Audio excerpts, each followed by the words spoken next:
Hello guys, welcome to this first lecture of Constitutional Law 1 of semester 3 Delhi University 3-year LLB course. And today what we will be discussing is as follows.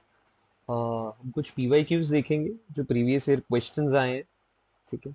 उसके बाद हम जाएंगे introduction, constitutional provisions, essentials, case laws और finally conclusion पर। ये course आपका कुछ आने वाली जो अगली वीडियोस है कुछ इस तरह डिज़ाइन है कि आप एग्ज़ाम से एक रात पहले भी इन वीडियोस को देख कर जाएं, तो आपको एग्ज़ाम में लिखने लायक सब्सटेंस जो है वो इन वीडियोस से मिल जाए, ठीक है। This video this series of video they in no way are to encourage you guys to study less, but yes, this is a good revision point or a good starter. अगर आप अपने semester की starting में इन videos को देख रहे हैं तो I am sure that you will understand what portions you need to focus more on upon. Personally speaking जब मैं सेमेस्टर 3 में पढ़ रहा था तो मेरे 70 मार्क्स आए थे कॉन्स्टिट्यूशनल लॉ में, जो कि अपने आप में काफ़ी अच्छे नंबर होते हैं, दिल्ली यूनिवर्सिटी के स्टूडेंट्स जानते हैं। तो उसी प्रकार से आज हम जो है ये टॉपिक पढ़ेंगे, ठीक है। तो ये नोट्स मेरे कुछ पर्सनल नोट्स हैं जो मैंने बनाए थे उस टाइम पे, आप देख पा रहे हैं, काफ़ी इजी टू रिमेम्बर, काफ़ी स्ट्रक्चर्ड नोट्स हैं। एग्जाम में भी जब आप आंसर लिखे होते हो तो एग्जामिनर एक्सपेक्ट करते हैं कि आप कम से कम पेजेस में, 6 से 7 पेजेस में अगर आप आंसर लिखकर उसको उसमें सारा कंटेंट दे पा रहे हैं स्ट्रक्चर तरीके से, तो आपके स्कोरिंग की अपॉर्चुनिटीज काफ़ी बढ़ जाती हैं। तो आइए शुरू करते हैं। आज का टॉपिक है creation and seeding of new states in India. सबसे पहले I want you guys to close your eyes and do this little thought experiment, ठीक है। सोचो कि कल पार्लियामेंट एक लॉ पास करे और बोले कि दिल्ली का नॉर्थ, सेंट्रल और साउथ अलग अलग करके एक नया स्टेट बना देते हैं। या फिर कोई बिल लेकर आए सरकार और कहे कि इंडिया का एक हिस्सा जो है किसी फॉरेन कंट्री को दे देते हैं। तो क्वेश्चन ये आता है कि क्या पार्लियामेंट के पास ताकत है ये करने की? Can the parliament of India do this? And more importantly, under what article is this power controlled under? Is it Article 2 or Article 3 or the Article 368 by amending the first schedule of the Constitution? इसी सवाल को हम deal करते हैं जब हम ये topic पढ़ेंगे, creation and seeding of new states in India, ठीक है। आज का चैप्टर इसी मैप रीड्राइंग को डील करता है, ठीक है। ये आर्टिकल 1 से लेके आर्टिकल 4 के अंडर जो कि पार्ट 1 ऑफ द कॉन्स्टिट्यूशन है उसमें आपको ये देखने को मिलेगा, ठीक है। तो आइए शुरू करते हैं इसको। सबसे पहले देखते हैं, जब हम जाएंगे इंट्रोडक्शन पर, आपकी रेफरेंस के लिए I will be sharing the link to these notes in the description of this video, तो आप जाकर इन्हें भी एक्सेस कर सकते हैं। और अगर आपको ये पसंद आते हैं, अगर आपको ये वीडियो यूजफुल लगती है, तो don't forget to like, share and comment, ठीक है। चलिए शुरू करते हैं। तो सबसे पहले देखते हैं article 1 of the constitution describes India as a union of states.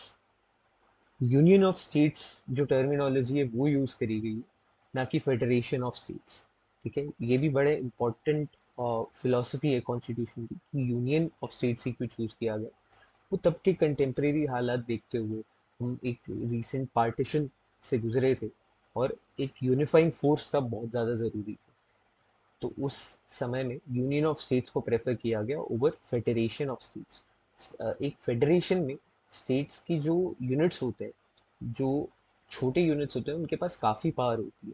In fact कुछ सिचुएशंस में तो जैसे यूएसए के केस में हम एग्जांपल देखें तो they can break away from the union itself. However India में जिस यूनियन ऑफ स्टेट्स को एनविजन किया कॉन्स्टिट्यूशन मेकर्स ने, तो इंडिया में स्टेट्स जो हैं अपनी मर्जी से इंडिया को छोड़कर नहीं जा सकते, जैसे कि पावर शायद अमेरिकन स्टेट्स के पास हो, right? तो इसी को आगे पढ़ते हैं। Formulation deliberately chosen by the framer of the constitution to emphasize that the union is indestructible, whereas the states are not, ठीक है।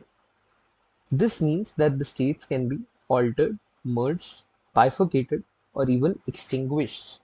The union itself remains permanent. ऐसा हमें देखने को मिला जब हाल ही में आंध्र प्रदेश को आंध्र प्रदेश प्लस तेलंगाना में बाइफरकेट कर दिया गया, राइट। या फिर जैसा जम्मू कश्मीर के साथ हुआ 2019 में, जब जम्मू कश्मीर स्टेट को दो हिस्सों में, एक जम्मू कश्मीर यूनियन टेरिटरी और एक लद्दाख यूनियन टेरिटरी में जो है दोबारा रीड्रॉ कर दिया गया. Supreme Court has repeatedly affirmed this conception, noting that the federal structure is flexible, allowing the Union to reshape the territorial map of India as required by the political or administrative necessity. इसी framework के अंदर हम देखते हैं parliament के पास ये power है जो सारे matters concerning the admission, establishment, alteration, reorganisation, merger and the dissolution of states को यूनियन डील करेगा. यानी पार्लियामेंट के पास ये ताकत है कि वो ये सब कर पाए. अब ये पावर है कहाँ पर? तो कॉन्स्टिट्यूशन के जो आर्टिकल 2, 3, 4 है वो इस पावर के बारे में बात करते हैं. उनको हम डिटेल में आगे पढ़ रहे होंगे कॉन्स्टिट्यूशनल प्रोविजंस में, बट आपको आई होप कुछ आइडिया मिल गया होगा कि किस तरह से हमारी कॉन्स्टिट्यूशन ये पावर दे. ठीक है, तो आइए आगे बढ़ते हैं. जब आप एग्जाम में भी लिख रहे हैं तो आपसे एक्सपेक्ट किया जाएगा कि आप जब क्वेश्चन को पढ़ें तो क्वेश्चन की सबसे पहले एक छोटी सी इंट्रोडक्शन हो जिसमें आप एक साइनॉप्सिस, एक आइडिया दें कि आपको सवाल समझ आ गया. ठीक है, अब सपोज कई बार सवाल आता है कि क्रिटिकली इवेल्युएट या क्रिटिकली एग्जामिन, तो उसमें एग्जामिनर आपसे एक्सपेक्ट करता है कि आप क्रिटिकल इवेल्युएशन देंगे उस गिवन टॉपिक की, गिवन डॉक्ट्रिन या गिवन आइडिया की, और उसको अपनी इवेल्युएशन को आप बैक करेंगे इन द लीगल सोर्सेज. ठीक है, दिल्ली यूनिवर्सिटी में अक्सर जब भी एग्जाम्स में क्वेश्चन आते हैं तो हमें पहले क्वेश्चन को बड़े ध्यान से पढ़कर समझना होता है, और इंट्रोडक्शन में एग्जामिनर आपसे एक्सपेक्ट करता है कि आप क्वेश्चन में आगे क्या करने वाले हैं, आपकी मेथोडोलॉजी क्या है. उसको अगर आप ब्रीफ में, काफ़ी छोटे में अगर आप इंट्रोडक्शन बना के लिखते हैं तो इट्स वेरी बेनिफिशियल. ठीक है, आगे वाली आने वाली सीरीज की वीडियो में हम ये भी डिस्कस करेंगे कि आंसर राइटिंग कैसे करें, बट ज़रूर ध्यान रखें कि इंट्रोडक्शन आपके आंसर को बहुत ज़्यादा एलिवेट कर देगा. चलिए आगे बढ़ते हैं. जब आपने इंट्रोडक्शन कर लिया फिर हम आते हैं लॉ के ऊपर. ठीक है, अक्सर हमें एक फ्रेमवर्क बताया जाता है, फिराक फ्रेमवर्क, राइट, जिसमें हम डील करते हैं कि फैक्ट्स क्या है, सिचुएशन हमें क्या दी हुई है, राइट, फिर इश्यूज हमारे पास क्या है, फिर रूल कौन सा अप्लाई हो रहा है, क्या लॉ अप्लाई हो रहा है वहाँ पे, फिर हमारी जो आर्ग्यूमेंट्स है, और फाइनली जो कंफ्यूजन है. ठीक है, तो कुछ कुछ इसी फ्रेमवर्क को हम ध्यान में रखते हैं जब हमें आंसर्स भी लिखने होते हैं. ठीक है, तो फैक्ट्स को आइडेंटिफाई करके कि मतलब उस क्वेश्चन में हमें क्या पूछा जा रहा है, उससे हम इंट्रोडक्शन शुरू करते हैं. ठीक है, फिर हम आते हैं इश्यूज और रूल्स के ऊपर. तो सबसे पहले हम देखते हैं कि क्या लॉ अप्लाई हो रहा है वहाँ पे. तो आर्टिकल 2 यहाँ पे जैसे हम देख पा रहे हैं, द एडमिशन और establishment of new states. This is what article 2 से पार्लियामेंट में by law admit into the union or establish new states on such terms and conditions as it thinks fit. अब देख पा रहे हो इस प्रोविजन में कितनी ज्यादा पावर जो है पार्लियामेंट को, यूनियन को दे दी गई है. ठीक है, also know that the article 2 states that parliament has two powers: power to admit new states into the union, which may be done by acquisition or annexation. Annexation एक term है, शायद आपने पहले सुनी हो, जैसे जम्मू कश्मीर के कॉन्टेक्स्ट में बात होती है तो एक इंस्ट्रूमेंट ऑफ एनेक्सेशन जो है महाराजा हरी सिंह से साइन करवाया गया था जब जम्मू कश्मीर का विलय भारत में हुआ था. ठीक है, तो एनेक्सेशन और acquisition, the power to establish new states, state which was not in existence before, जैसे कि तेलंगाना के साथ हुआ. ठीक है, अब इसी आर्टिकल को जब हम पढ़ते हैं, this primarily applies to territories that were previously foreign or not fully integrated with the Indian Union. The historical examples which we can also write in our answer, जैसे गोवा, दमन एंड दीव के केस में हुआ था, जो कि पहले कभी पोर्टुगीज टेरिटरीज होती थी, जिनको 1961 में फिर भारत में स्टेटहुड की पहले यूनियन टेरिटरी की तरह विलय किया गया, बाद में स्टेटहुड का दर्जा दे दिया गया गोवा को. सिक्किम के साथ भी कुछ इसी तरह से हुआ था 1975 में जब सिक्किम को भारत में जोड़ा गया था. तो आर्टिकल 2 जो है, this covers scenarios of acquisition, annexation, negotiated accession or treaty based integration, giving the Parliament wide latitude in prescribing special terms, entry and temporary arrangements for the newly join territories. अभी temporary arrangement से आपको कुछ idea लग रहा होगा किस तरह से हमने जब जम्मू कश्मीर का विलय हुआ तो जम्मू कश्मीर को कुछ स्पेशल स्टेटस दिया गया, राइट. तो कुछ इसी तरह से टेम्परेरी अरेंजमेंट्स को भी इसके अंदर किया जा सकता है. जो ये लास्ट फ्रेज थी ना आर्टिकल 2 की, आप देख पा रहे हैं, terms and condition as it things feel. ये यहाँ पर अप्लाई होता है। ठीक है, अब आर्टिकल 2 के बाद आता है आर्टिकल 3। आर्टिकल 3 क्या कह रहा है? Formation of new states and alteration of areas boundaries or the names of existing states. सबसे रिसेंट में, अब ये मेरे को कमेंट सेक्शन में बताइए, कौन सी भारतीय स्टेट का नाम चेंज हुआ? एक भारत की स्टेट है जिसका नाम 2026 में ही जो है सरकार ने चेंज किया है, तो इसका जवाब मुझे कमेंट सेक्शन में दीजिएगा। Now, Parliament may by law form a new state by the separation of territory from any state or by uniting two or more states or part of states or by uniting any territory to part of any state। ठीक है, कुछ इस प्रकार से form a new state की जा सकती है। इट में also increase the area of an existing state, diminish the area of any state, alter the boundaries of any state and alter the name of any state।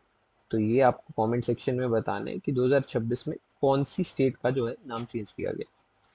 ठीक है, provided, अब provided जब भी आ जाते हैं किसी भी लीगल स्टैट्यूट में, तो उसका मतलब होता है कोई कंडीशन लगा दी गई है। ठीक है, तो ऊपर जितनी भी प्रोसीडिंग चीज थी वो इस कंडीशन के थ्रू ही चेक होके उस लॉ का अप्लाई करेंगे।